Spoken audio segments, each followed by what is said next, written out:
A mass shooting, this time in Thousand Oaks, California, 12 dead, including a police officer, Ron Hellis, who gave his life for others.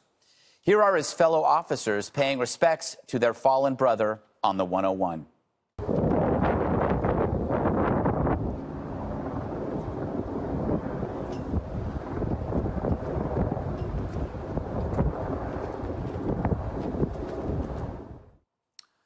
Now, there is no shortage of ideas when it comes to preventing such horror.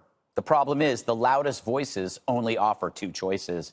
It's either you want more gun control or you want to arm everyone.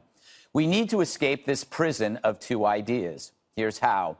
One, we need a system that works. We once had a process for dealing with people who had a known mental illness, but the process is now paralyzed by fear. People don't want to be pegged as violating someone else's rights. Today, psychiatric hospitals house less than a tenth of the people they did in the 1950s. Yet our population has doubled. If we can't house them, then at least tag them so they can't get a gun. The shooter terrified his mom. That's what we call a red flag. Two, we need an industry focused on hardening soft targets. A shooter's body count is limited by the time it takes for a second weapon to arrive. Enhanced security can only reduce that time. Three, finally, the media must limit the persuasive power of its coverage. Studies of suicides verify the copycat phenomenon. With mass shooting, the spotlight's no help. Religious and political terror has an ideology. Criminal homicide has a payoff. It's often revenge or profit. This is the only terror that exists as an end in itself. We can stop it. But to do that, we need to open ourselves up to uncomfortable ideas, ones that take us out of our rigid teams. You know, Danny, when you look at, you see reoccurring red flags in these cases that are just, it's kind of infuriating, but you know that it is hard to find a needle in a haystack. But when the needle, you know, when the mother's terrified, when the person has been visited by experts because of psychiatric problems, you got to ask yourself, how can this happen? And it's, you know, the synagogue shooting, that shooter was a radicalized anti-Semite, evil person. Was he mentally ill as well? I don't know. Yeah. For this individual, the deputies were called to the house because the mother's worried. Right. The deputies say, you know what, I think we should call in, following procedure, the psychiatrist to come in to do an evaluation. They come, they do this evaluation, they do it to the best of their ability, and at the end of it they say, our professional opinion is that he is not a harm to himself or to others at this time. Right. And there's human error that's going to be involved in this. And we also have the issue of liberty in this country. So how do we figure out how to deal with this? You're exactly right. This is the thorny problem. We don't seem to ever actually get past talking about it being a thorny problem, though. Yeah, it's the, Jesse, it is the, okay, if people say we need to do something about guns, then people go, no, more gun control. And if you say, I think we need more self-defense, people say, you just want to arm everybody with guns. But there is a place somewhere in the middle that can solve this problem. Yeah, Mr. Pollack, remember Meadows' father down in Parkland? He tweeted kind of along the lines that you've been talking about.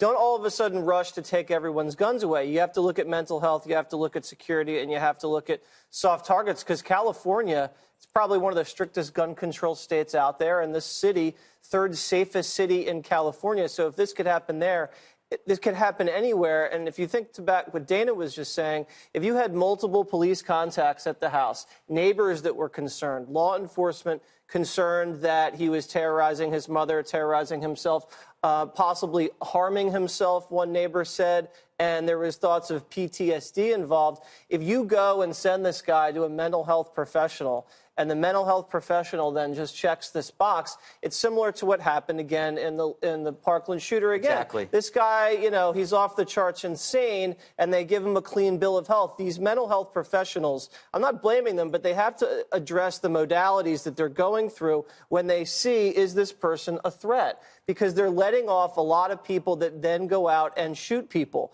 We have this guy. He was a machine gunner in Afghanistan. I mean, he saw some nasty stuff and has probably done some nasty stuff. So maybe you get a guy like this, if he's really seen a lot of action And he's already a loner. We knew that, went through a divorce, living with his mom, not a great matrix there. Maybe there's a mandatory mental health evaluation that you have to do at the VA every single year. If you have a profile like this, you go in, they check you out, they address your mental capacities, and then maybe they can sign off on something. Because right now, there's too many people slipping through the cracks. I just think there's the veterans community is concerned about tagging people that have PTSD with violence like this, and for good reason, right? Because one, we don't know if there's an exact link. There could be mental health problems from before. And also, there's already stigma enough if you have PTSD in terms of getting treatment. And it's not something we shouldn't talk about. I just maybe you think don't take his gun away. Maybe you put him in some sort of program where he can talk about these issues and maybe get medicated or anything that could help solve the problem. Can I just point out, though, to your point, Jesse, the gun laws in California are the strictest.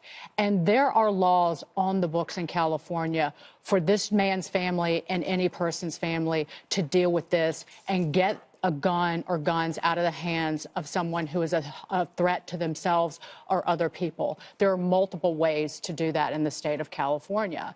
One, if a person is taken into custody, evaluated by mental health professionals and admitted to a county mental health facility because that person was found to be a danger to themselves or others, it is generally prohibited from possessing or acquiring firearms for 5 years in California.